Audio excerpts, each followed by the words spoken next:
everybody wants to know, did Emperor Xi blink? This whole situation in mainland China, we saw these tremendous patriots of Lao Beijing, of the Chinese people, stand up to Xi about these incredible lockdowns. Now nobody's locked down, but they're blaming it, saying COVID's going through the country.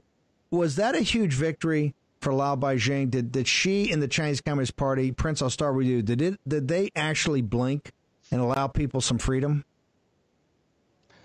Actually, Steve, that's a great question. I think it bothered him deeply, and I think it bothered the regime deeply, but I don't think they cared about it because they have never cared about the Chinese people in 100 years of the existence of the Chinese Communist Party. Now, but that sends a message, a strong message to the entire world, which is why we're here at America Fest. We have 2 booths, one in the exhibition area, one in the media section. We got the best of the best. We got the best setup. Why? Why do people love us? Because we're here to take down the CCP.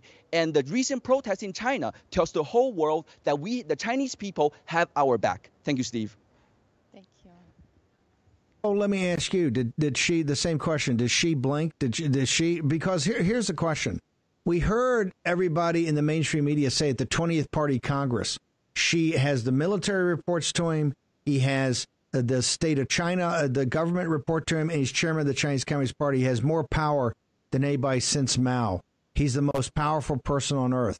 Yet, 8 or 10 weeks later, it looks like students, workers, housewives actually took to the streets of Beijing, took to the streets of the French concession in Shanghai and throughout the country, and actually he basically said, we're not going to do this anymore, and they blinked. Was that a big victory for Lao Beijing, ma'am? Yes, Mr. Steve, this is Nicole. And before I get to the question, I just want to let you know that I just met a big fan of Mr. Steve K. Bannon. His name is Mark Reynolds from Fresno, California.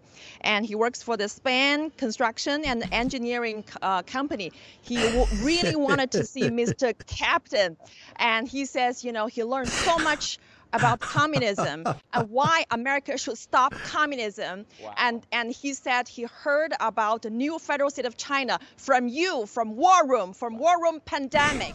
And he can also sing Mao Guo's Take Down CCP, that song, that the rhythm. And so he's like 60 plus years old, and I'm so touched by this gentleman. And I see hope in this guy. America has a hope because America understands that the CCP is the most dangerous existential threat to America's liberty. So we're so happy to be here. And I want to give a big shout out to Mr. Steve K. Bannon for your help, for Maureen's help. That's why we're here. So I was a student at Tiananmen Square, from the Tiananmen Square in Beijing, from the Public Square and the Freedom Square in America. It's been a long journey, but we're so happy to be here. And I'm so glad you asked about the white paper protest in communist China. Enough is enough. You know, this is the this is the moment for the Chinese independence movement, inspired by the American founding fathers.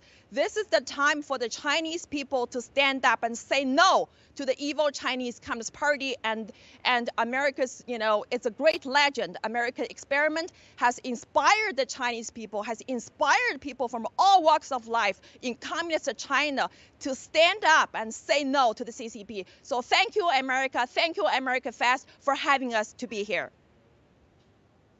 Oh, no, I got to tell you, I think people are so proud of you guys and so being fighters and so impressed of the quality of the broadcast you do.